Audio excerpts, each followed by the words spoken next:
Om Sahana Bhavatu Sahanau Bhunaktu Sahaviryam Karavavahai Tejasvinavadhitamastu ma Vidvishavahai.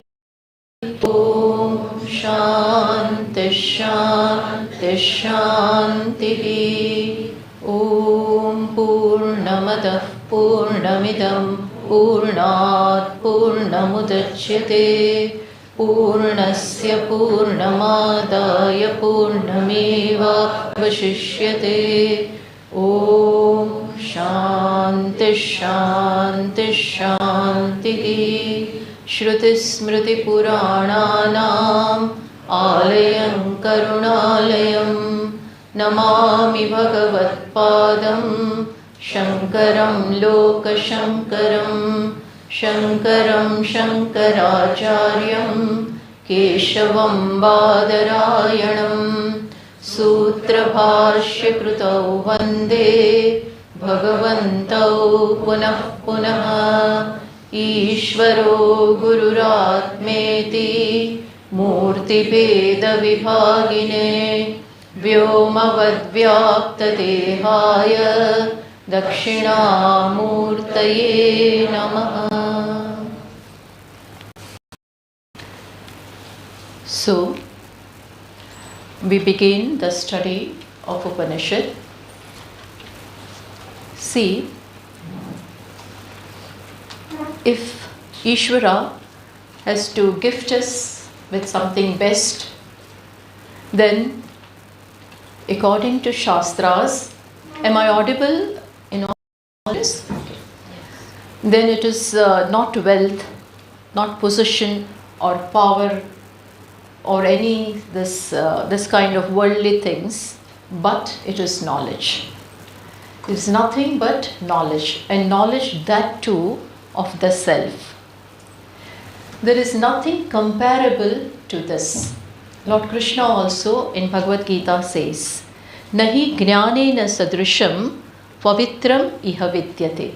There is nothing more purifying or excellent than knowledge. Because it is with this that you come back to yourself.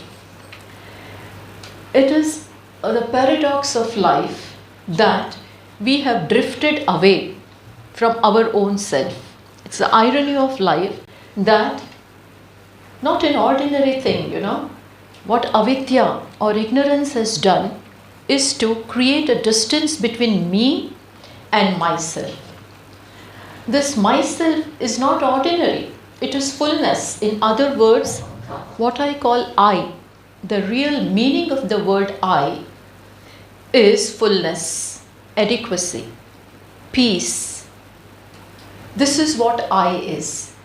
And today, the situation is altogether different. We are seeking this completeness. We are seeking this peace and happiness, in spite of the fact being that I am the very Satchidananda. I am that. But this is today far-fetched for most of us. Why? Because this is what nescience or avidya has done.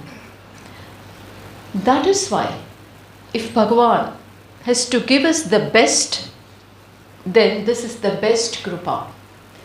That he brings Vedanta or Upanishad in our lives. You must be knowing that when Yajnavalkya, the great sage of Brihadaranyaka Upanishad, not of Brihadaranyaka, but we come across him in Brihadaranyaka Upanishad. When he was leaving the house and he was about to take sannyasa, then he distributed all his property and wealth to his wives. He had 2 wives. Maitreyi and Katyayani. Then Katyayani, as you know, she happily went away with her money and property which was distributed, her share. But Maitreyi is made of different metal. She is confronting Yajnavalkya ji and is telling him that, will this, what you are leaving me with, will it give me amrutatvam? Will it confer immortality upon us? Yajnavalkya ji was frank enough. He said, no, it won't give you immortality. Yathaiva upakaranavattam jivitam tathaiva jivita. What he says is, just as people with comforts and all luxuries, they live very, with all the facilities, that this money, this share will give you.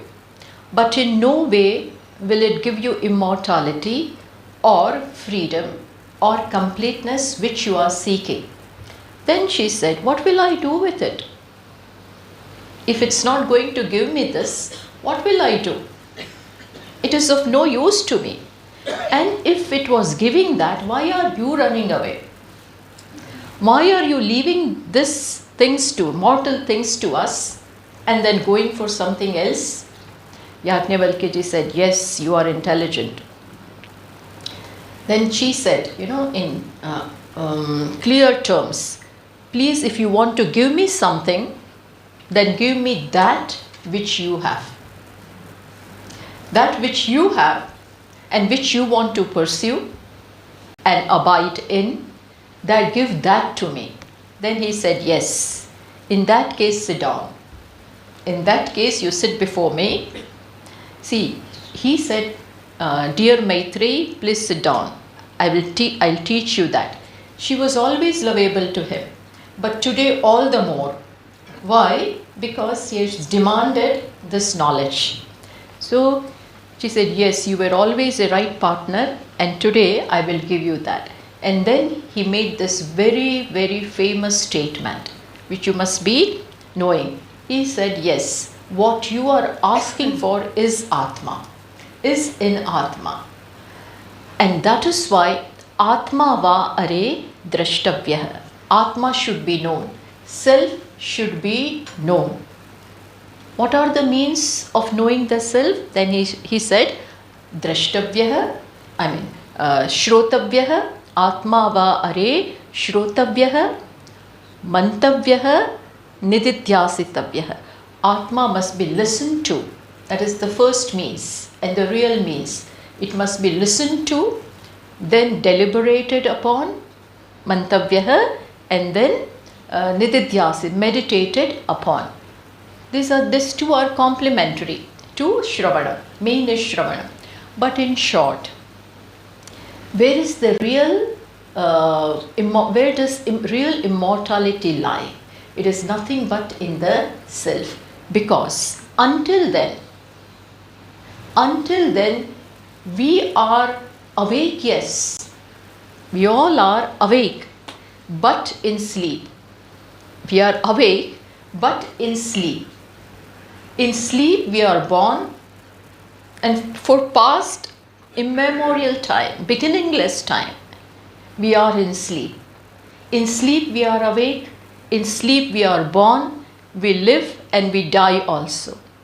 We educate ourselves in aparavidya, but that is still in sleep. It doesn't awake us. That is why Mandukya Upanishad very clearly says, Anadi Mayaya Suptaha. This jiva is sleeping in this sleep of ignorance. Since what time? Anadi Mayaya Supta. Since beginningless time, we are sleeping. In sleep, we are all awake. As Lord Krishna also says, Ya Nisha Sarva Bhutana.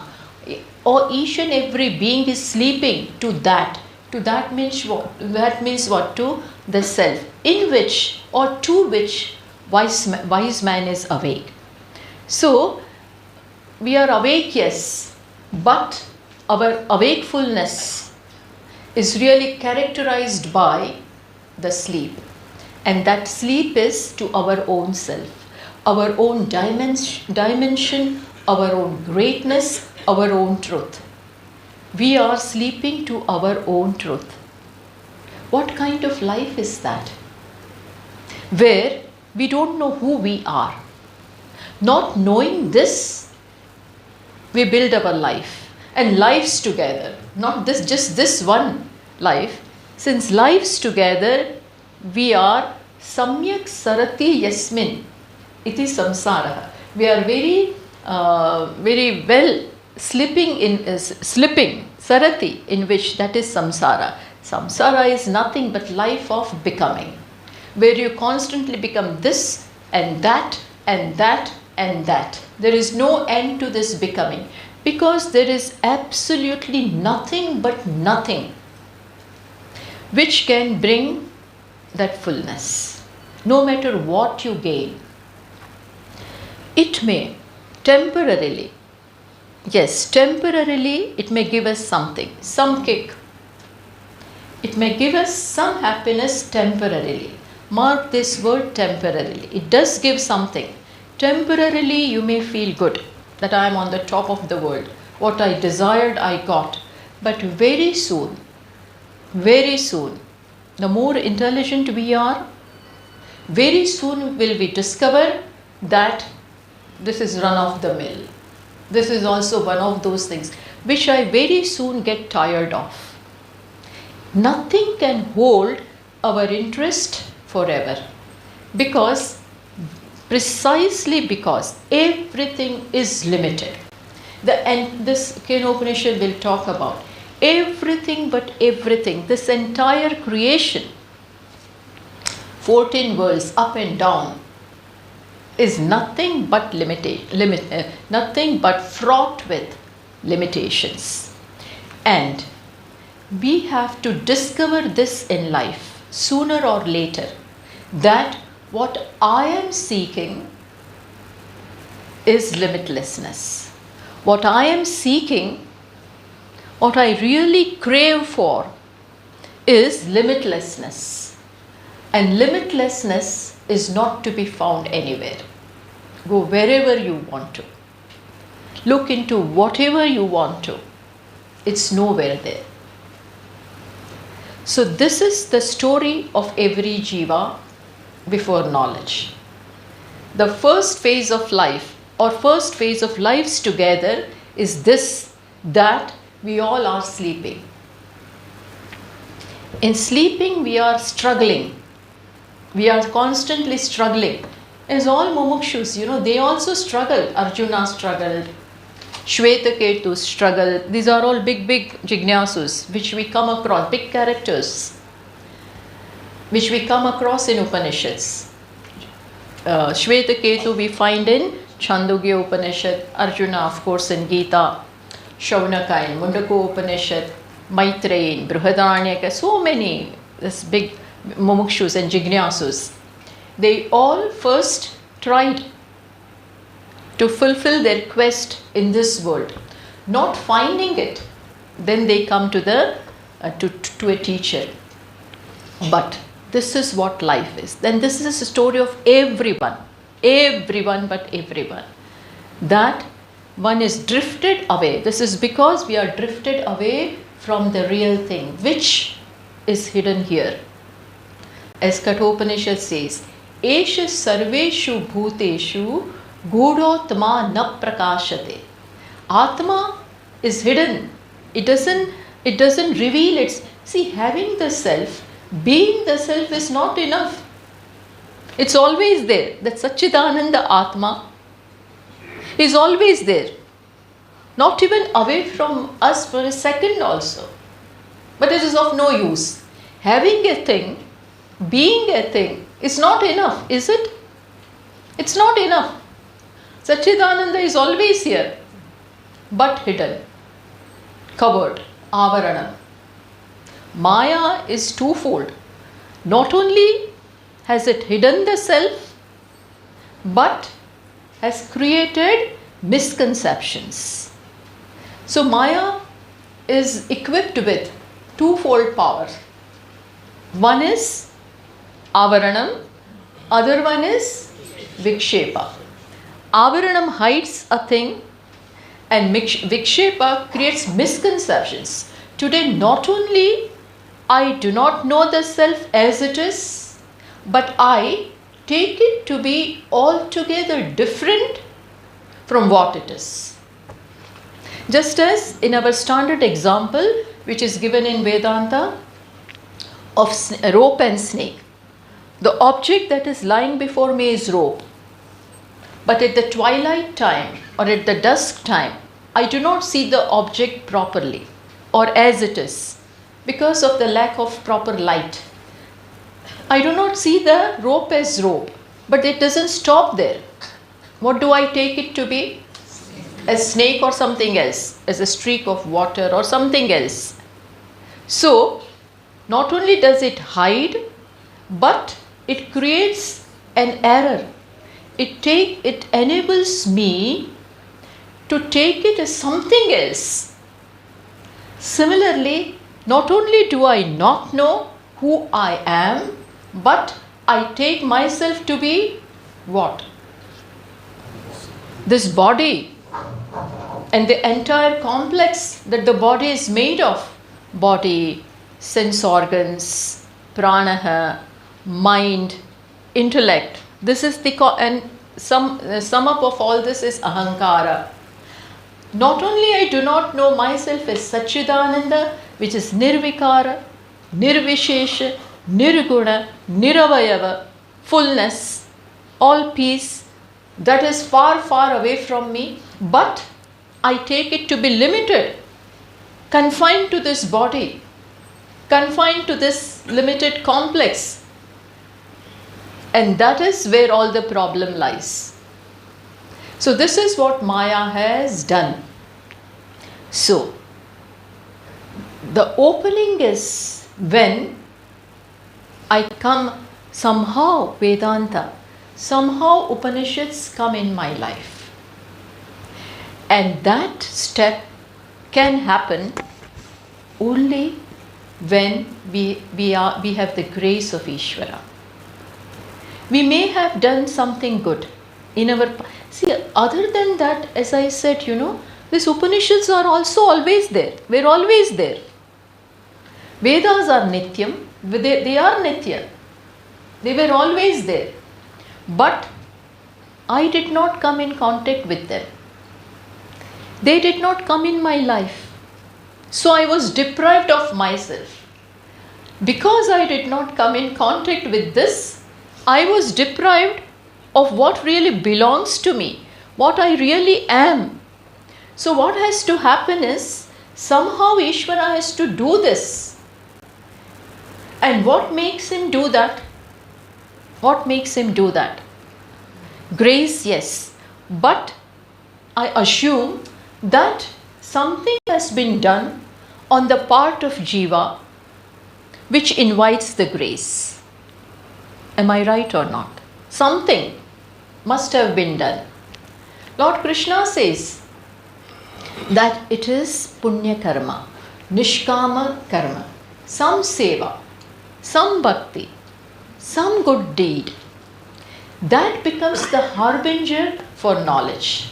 Knowledge, or this best thing coming back to myself, requires this first step. Some stepping stone has to be there.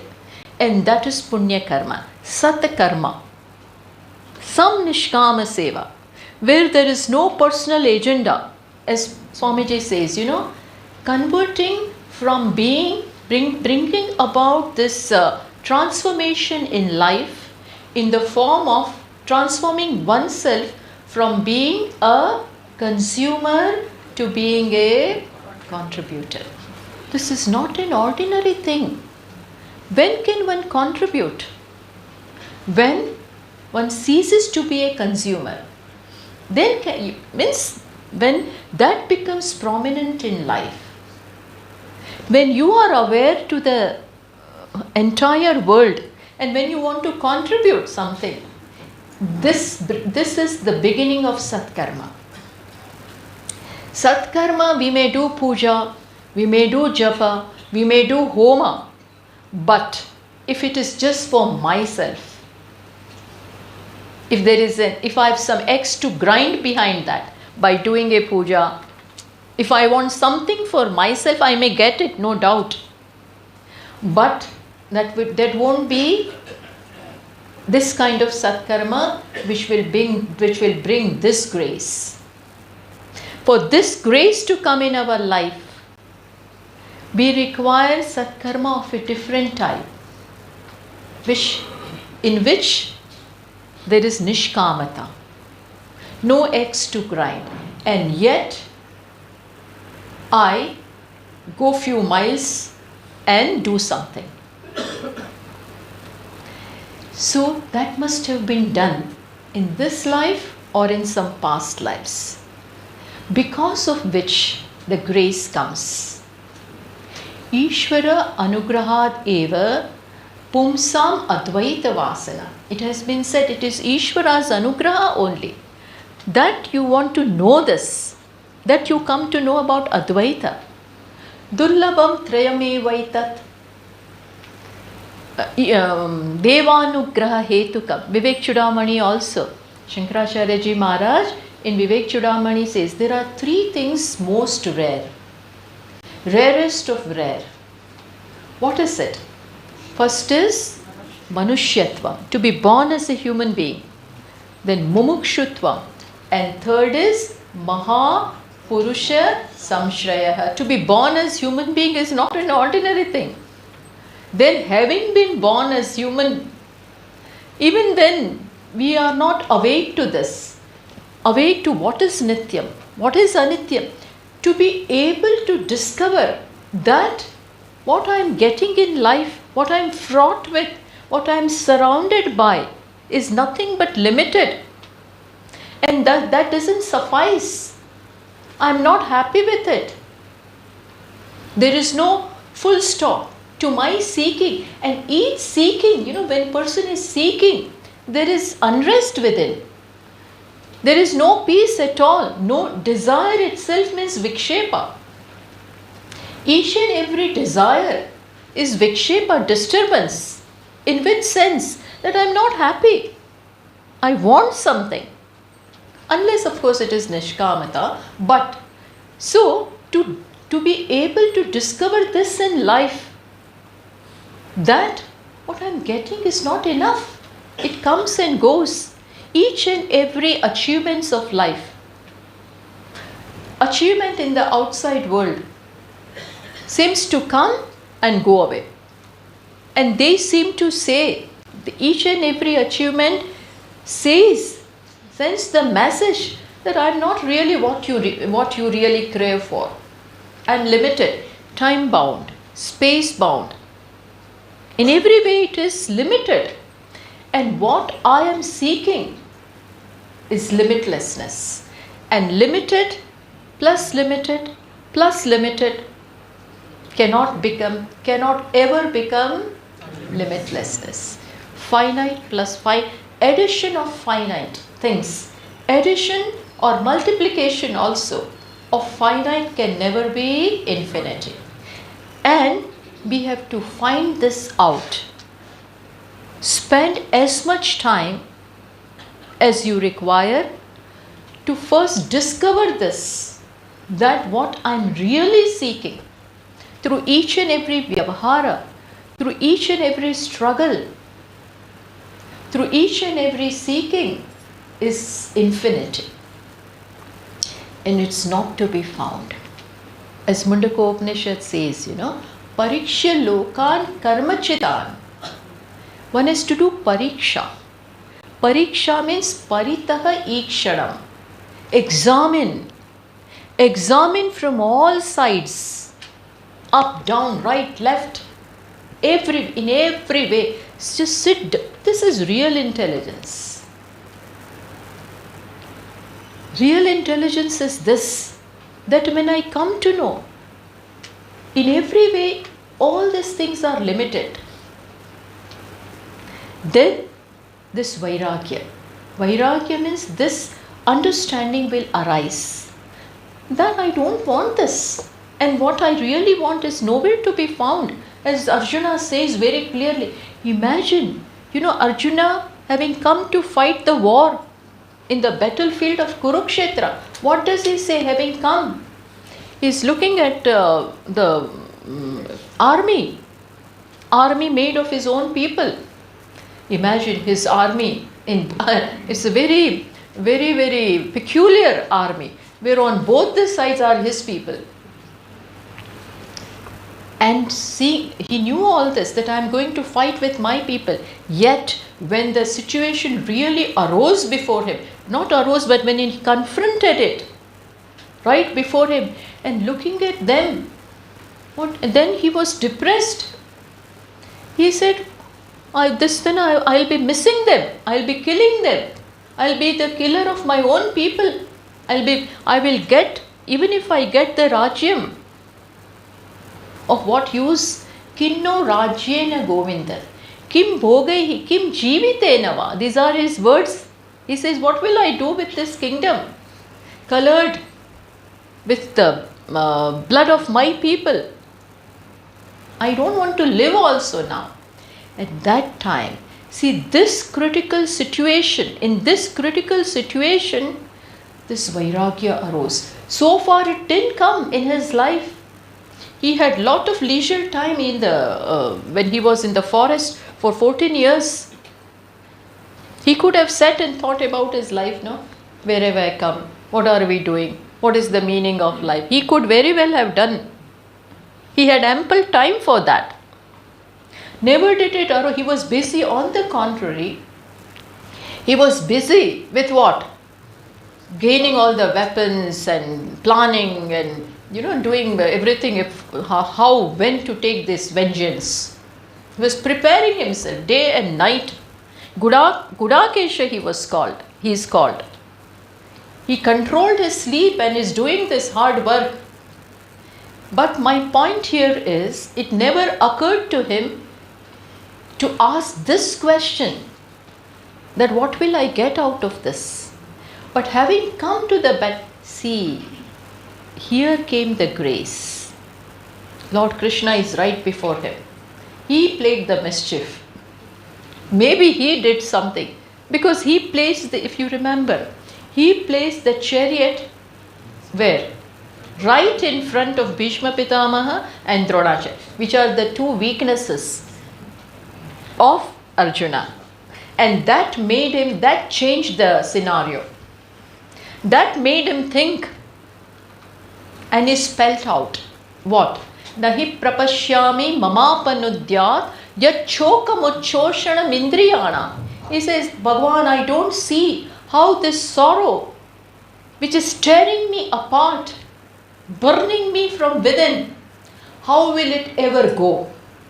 It won't go. I know this. Even if I get the unrivaled kingdom of all the three worlds, not only Hastinapur, even if I get the unrivaled kingdom of all the three worlds, I do not see how this sorrow is going to go. Because it is something more deep. Not that it was not there so far. It was always there in the background. In our lives too. It is always there. This sorrow that I don't have enough is always there. But it is covered up by small and big achievements. Moment they go, then again I have to I'm confronted with this. The same thing happened with Arjuna. But today, it was something different. He said, I don't want any more of this. Give me that now. Yat shreyasyat nishchitam tanme bruhi. That which is definitely shreya, definitely good. Nishchitam shreya. He used the word nishchitam, which means that which will give me ultimate, absolute happiness, in which I don't have to pay any price. Otherwise, you pay some price and then you get something. Nothing is unconditional or free. But give me that, which will be nishchitam shreya. Tanme bruhi. Tell me that. Imagine coming to the battlefield and asking this question. But when he asked, see, Bhagavan had all the luxury, had all the leisure. He did not say, forget this now. Here we have not come to do Upadesha. Here we have come to fight. Fight. He didn't say. What did Lord Krishna do? He immediately started teaching. He gave the knowledge, Upadesha of Bhagavad Gita. He didn't see that this is Kurukshetra or battlefield. We will talk about this later. No. When this question arises, when this desire arises, this need, the spiritual need, when it arises, there is this plan in the order of Bhagavan that it should be satisfied. And he started. What I am trying to say is that the grace is required. I will even tell you one more incident, one more story from Kaushitiki Upanishad, where there was the Kaushitiki Upanishad is dialogue between Indra and Pratardana. It is dialogue between Indra and Pratardana. Now Pratardana is actually a very big king he was a king of Kashi, and he was very famous for his bravery. So imagine he was invited by the king of heavens, that is Indra, to come and fight for Devatas. That please come and fight for us against our battle with Asuras, against the demons. He was invited and he went there and he fought also for them. Then Indra is very pleased with him, that what a great favor you did to us. And then he said, I give you a boon. Take for me one boon. Ask whatever you want. Pratardana is very smart. He said that give me the best which you think is the best for me. Give me that which is the best in life, which cannot be surpassed by anything. Hita tamam. Give me that which is hita tamam. Superlative degree. Nothing more than that. Give me that. He left it to Indra only to decide. Because he knew maybe I asked something limited and again the same story will continue of seeking. Rather than that, let him decide. And what did Indra decide? He hesitated for a while. That the best thing in life is Brahma Vidya, Atma Vidya. And oneness between the Jiva and Ishvara. A oneness that exists between Atma and Brahman, that should be told. He hesitated for a while. But then, brother, it should be the best. So then he had to say. And what did he say? That consciousness, that is prana, their consciousness is called by the name prana. And Atma, they are one. This is the knowledge of oneness of Advaita was given. In short, this is the best thing that life can offer us, Ishvara can give us. This is very well revealed by the word Upanishad itself. The word Upanishad, if we know the Sanskrit, some Sanskrit, then the word Upanishad itself declares this, reveals this. See, this word Upanishad is formed of three elements. Three elements. One is Upa, Ni plus Sada. Two prefixes are attached. Upa, Ni and Sada. Now, all of them do something. Upa shows that the subject matter of the knowledge. What is the subject of the knowledge? Upa says that it is about something which is most proximate to you. About what is most proximate? What is most proximate? Even the word proximate we cannot. Closer. What is it? There cannot be nothing more close than myself. In fact, there is no distance also. So it is the subject matter of the knowledge is something which is most close to you. Okay, that is revealed by the prefix upa. Then ni. What is this? What does this ni reveal? Nishchitam jnanam. What will be revealed, what will be taught, it will be nishchita, which means it will be clear. there won't, Upanishad, the knowledge that the Shruti will give, will leave no doubt at all for vagueness. There won't be any doubts. See, if I say there is this handkerchief, this flower in my hand, if your eyes are open and the mind is also there behind the eyes, then you can very well see that this is this flower. Similarly, Upanishad, the knowledge that will be given by the Upanishad will be as clear as that, as seeing this flower in the hand. So that is shown by the prefix ni. That will be the kind of knowledge. Then we come to the sad, verbal stem sad. Sad, upa, ni and sada. Sada has, this verbal root sada has three meanings. What are they? One is gati, taking you somewhere. Other one is visharanam. Visharanam means loosening up. And third one is avasadanam.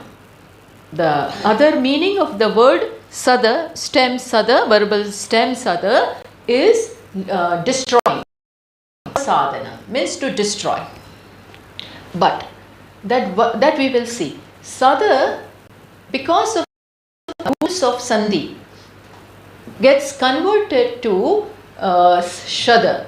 So dental sa gets converted to cerebral sha. What we find in Upanishad is cerebral sha, and sa is dental. So because of the rules of the sandhi, it gets converted to sha. Okay. So many things happen, and then we get this word Upanishad. Now the word is Upanishad. Okay. But still it is kriyapada, it is verb. So far it is still verb.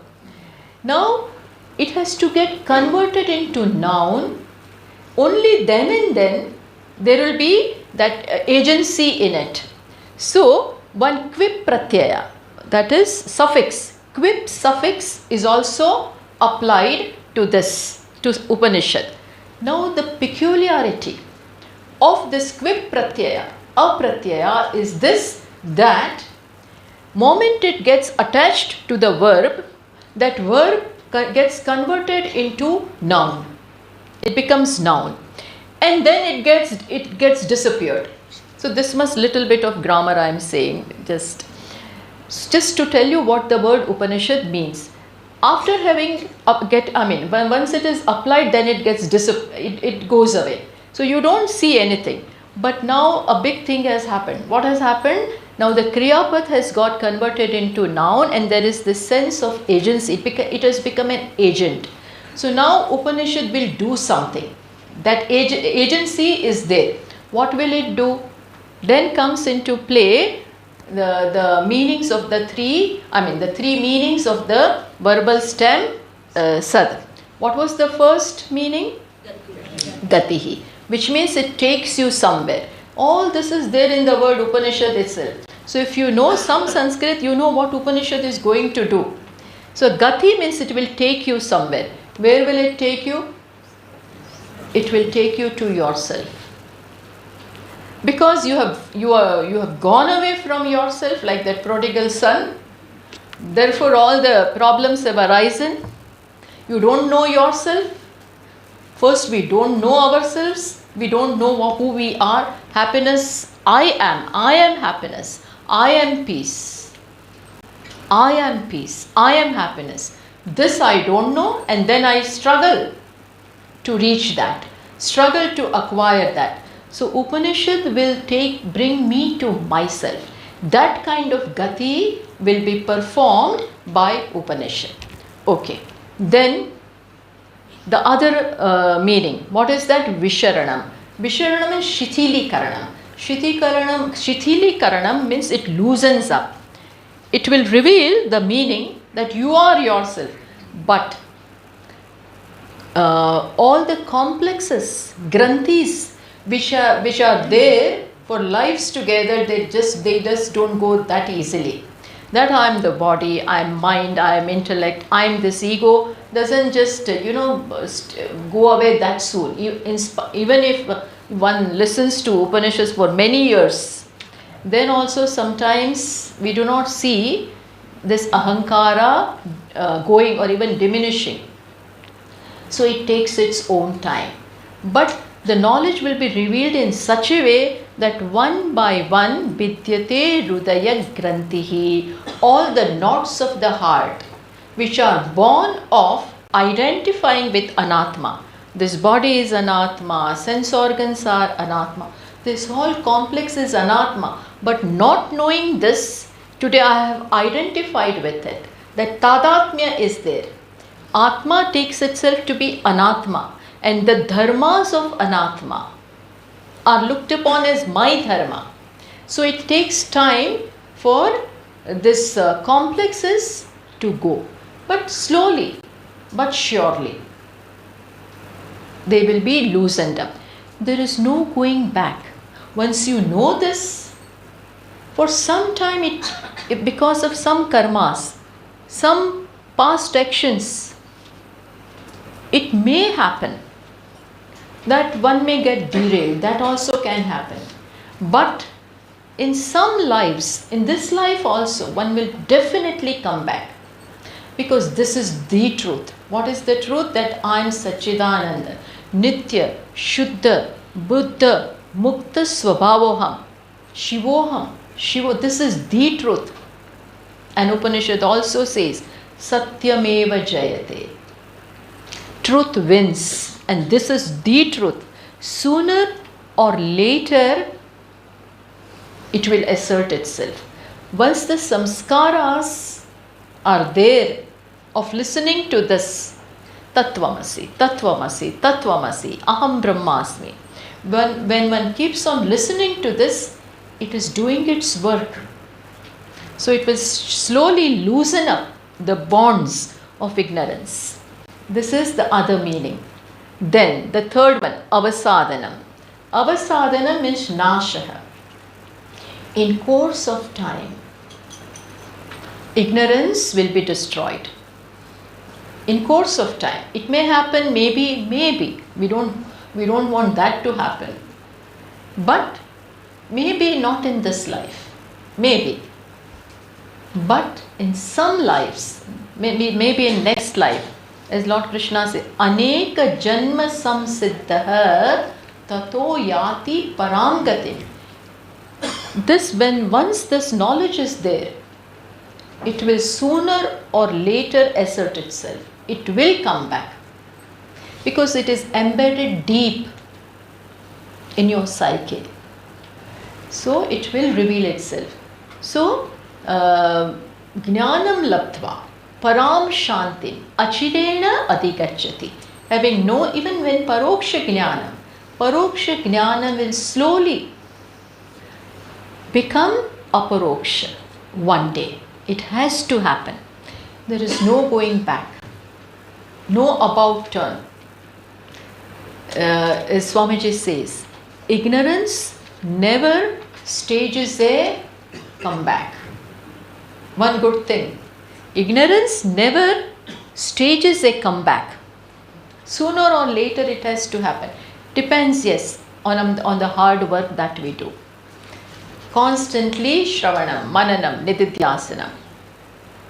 Ahora, in one of the Shanti mantras, it is said, Aho Ratran Sandadhami. May I unite, may I day and night. Aho Ratran Sandadhami. May I contemplate upon this truth. Oh Ishvara, give me that. So our Purushartha and constantly tapping the grace of Ishvara can make this truth reality for me. Even though it is real, today I don't live up to that, but it will happen. So the very word Upanishad reveals that it is the knowledge of the self. And what kind of knowledge? That it will bring me to myself. Erase the distance that is created by avidya. So this is the very word Upanishad reveals itself. Now, Where are these Upanishads found? They are found in the Vedas. And Vedas are not written by anyone. They are the Nishvasa, like out-breath of Ishvara. They are not written or composed. It is not the product of any human intelligence. It is Nishvasa. Nishvasa means just as my breath comes out, there is no effort in that. Similarly, Vedas have come out, emerged. Vedas have emerged. Asya mahato bhutasya nishvasitam. Where is this statement coming from?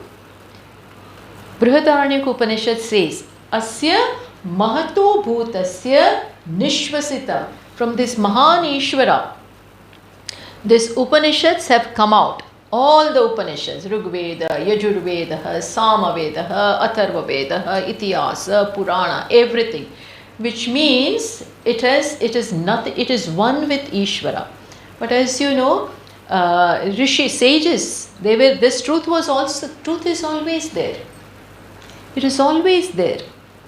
But you require a mind, sharp and pure mind to grasp this. So sages were required. Rishis, sages, they could grasp this knowledge. Why? Because they possessed that kind of mind. In the samadhi or in their state of mind where absolutely there was no ego, they were just tuned up with the reality. Totally they were tuned up with the reality. At that time this truth flashes itself. It reveals itself to them. And that is how we get the Upanishads, through rishis, through sages. Sages also did not sit down and compose this or wrote this. They did not write. It came to them. They heard it. That is why one of the names of the Upanishads is Shruti.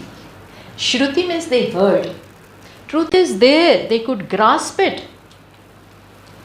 Sometimes some sages, the great Mahatmas, they say that we hear Omkara from Ganges, from Himalayas. They hear this. Truth comes to them. So that is what the Vedas are, which means they are pramanam. They are the final authority for as far as the truth is concerned, valid source of knowledge. So there we cannot doubt what the Vedas say, because it is nothing but the speech, nothing but the words of Ishvara. And Vedas, as you know, I'm just telling you this, it has two parts, Karma Kanda and Jnana Kanda. Or we can also say that corresponding to 4 stages of life, of our life, 4 stages, Brahmacharya, Grihastha, Vanaprastha and Sannyasa. This is how our life is divided. First stage of life is Brahmacharya, then Grihastha, you become a householder, then Vanaprastha means you retire, and then you become a sannyasi. Corresponding to these 4 stages of life, Vedas also, we can generally say that it has 4 sections. 4 sections. Which are they? First is Samhita, second one is Brahmana, third one is Aranyaka, and fourth one is Upanishad. So, Upanishad you find towards the end of the Vedas, because it pertains to the last stage of life. Last stage, not age-wise, but with reference to your maturity. It's not that only old people become sannyasis. Not necessarily. It may not. Because Shankaracharya ji became sannyasa at the age of, when he was 8-year-old. Just 8, when we can't even speak proper, we don't know anything. It was at that time that he took sannyasa and just left. So, but it shows the maturity. So, Samhita, Brahmana, Aranyaka and Upanishad. But generally speaking, we can say that the first 3 parts, Samhita, Brahmana and Aranyaka forms the Karma Kanda. forms the Karma Kanda, and Upanishad forms the Jnana Kanda. That is why this subject is also called Vedanta. Vedanam Anta. It is found positionally also at the end of the Vedas. That is why it is called Vedanta. And as you know, there are 4 Vedas which also are edited by Veda Vyasa. First Vedas were just one form of one body. Then it needed Veda Vyasa to come along, and he edited them. And according to their subject, he divided them into 4. Rigveda, Yajurveda, Samaveda and Atharva Veda. See amount of work the sages have done. We will always remain indebted to them. It is thanks to them that we have all this. Then all the 4 Vedas, all the 4 Vedas have Upanishads. See, Rigveda. Rigveda has which important? Many words. There are more than 300 Upanishads. But today, most of them are lost. But all the 4 Vedas have Upanishads. Rigveda has which Upanishad, which important one? Aitareya. Aitareya and even, Aitareya Upanishad is found in Rigveda. Then comes Samaveda. Our Kenopanishad is found in Samaveda. And in Samaveda also there are many branches. Samaveda, let me tell you, has thousands of branches. Sahasra Vartma Samaveda. It is said by Maharshi Patanjali, Sahasra Vartma Samaveda. Samaveda has 1,000 branches.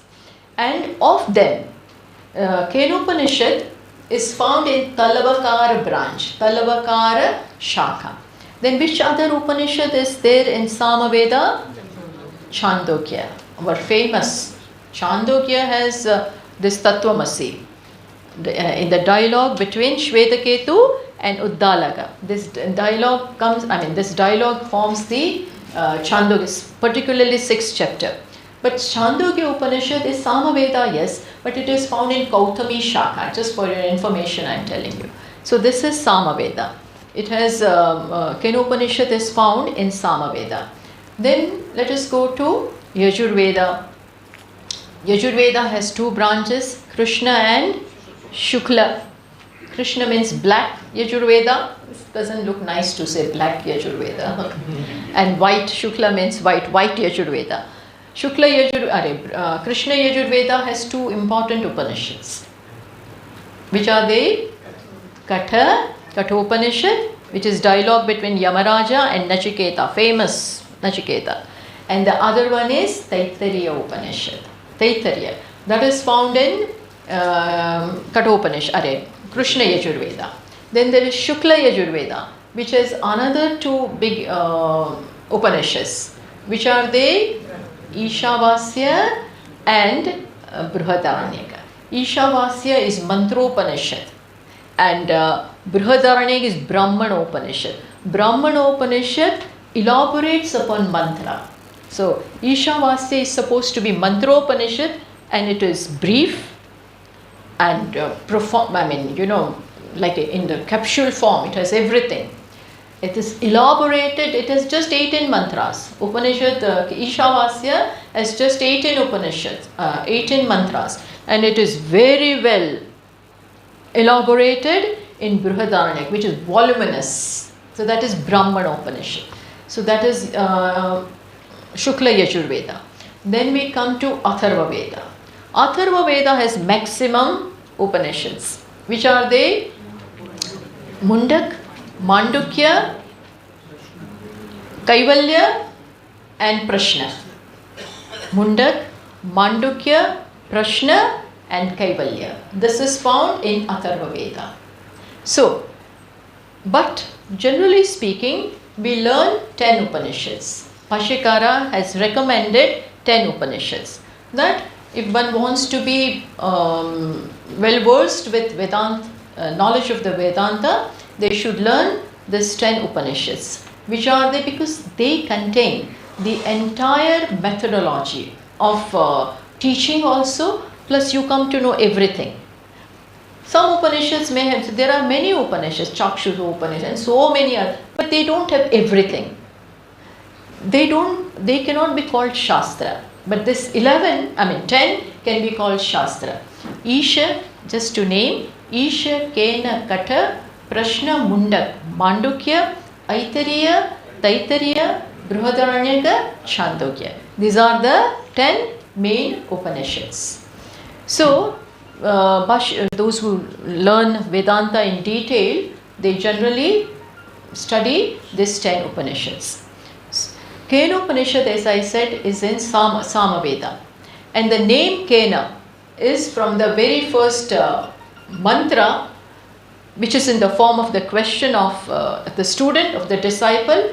And he asks, Kene shitam patati preshitam, which we will be doing. So from the first word Kena, the Upanishad gets the designation Keno. There is no other great detail about it. But just because of the first mantra beginning with Kena, Keneshitam, the Upanishad gets this name. One very unique thing about this Upanishad is this Kenopanishad, that Bhashyakara thought this Upanishad to be so important that he has written 2 Bhashyas. 2 Bhashyas upon this. Only this Upanishad has got this favor. 2 Bhashyas are found. One is Pada Bhashya and another one is Vakya Bhashya. Kenopanishad. In Pada Bhashya, each and every Pada, word of the Upanishad, that is Shruti, is taken and he has written his Bhashya upon that. There, Shruti is given, the word of the Upanishads are given importance, and that is how he has written Pada Bhashya. In Vakya Bhashya, he deals more with Tarka, based upon Tarka and Yukti, that is reasoning. Their importance or emphasis is given upon Tarka, reasoning, and then that is how he has written the Bhashya of Vakya Bhashya. Vakya Bhashya means importance is given to Tarka and reasoning. Why? There is a reason behind this. Because this Upanishad, generally all the Upanishads are dealt with in Brahma Sutra. Brahma Sutra, which is primarily a Nyaya Grantha. A Grantha which mainly deals with the knowledge with reference to Nyaya or reasoning. In Brahma Sutra, Kenopanishad doesn't find any reference. Doesn't find no Vakya, no mantra from Kenopanishad is found in Brahma Sutra. That is why other Upanishads do have, mainly Mundak, then Chandogya, Bruhada, all of them are there, dealt with Tarka. But Kenopanishad is not. That is why Bhashyakara wrote Vakya Bhashya, giving importance to reasoning in Vakya Bhashya. So this is just for your information. So this is Kenopanishad. And it has, as I said last night, it has 4 khandas, 4 parts. First 2 primarily deals with Tattva Jnana. And the rest of the 2, one is in the form of stuti or eulogy of the very knowledge that has been imparted in the first 2 khandas, first 2 chapters. That is being eulogized in the form of a story. Is the story of Yaksha and other Devatas. That is that forms the 3rd part. And in the 4th part, you get some upasana also, some values also, and everything. So that is in the form of preparation again. That will be the 4th part. So this, in short, will be Kenopanishad. Plus, the Shanti mantra of Kenopanishad, as you know very well, that the Shanti mantra that the Upanishad has will be the Shanti mantra of that Veda to which the Upanishad belongs. So the Shanti mantra of Kenopanishad will be the Shanti mantra of Samaveda. So, and generally the study of the Upanishad is done first by reciting the Shanti mantra. And then, having invoked the Shanti from Ishvara, then we proceed with the Upanishad. So in next class, we will do the Shanti mantra, which is of course given here in your copy. We'll do that and then proceed with the Kenopanishad. This in short is the Bhumika, the introduction to this Upanishad. Okay, thank you. Om Purnamadah Purnamidam Purnat Purnamudachyate Purnasya Purnamadaya Purnameva Vashishyate. Om Shanti Shanti Shanti. Shankaram Shankaracharyam Keshavam Badarayanam Sutra Bhashya Krutau Vande Bhagavantau Punah Punah. Ishvaro Gururatmeti Murti Bheda Vibhagine Vyomavad Vyapta Dehaya Dakshinamurtaye Namaha. Om Shanti Shanti Shanti. Harihi Om. Shri Gurubhyo Namaha. Harihi Om. So I hope everybody is very well settled. Thank you. Now we'll meet at 4:30 for next class. 4:30, not 5. Earlier in the schedule it is written 5, but we will meet at 4:30. Okay.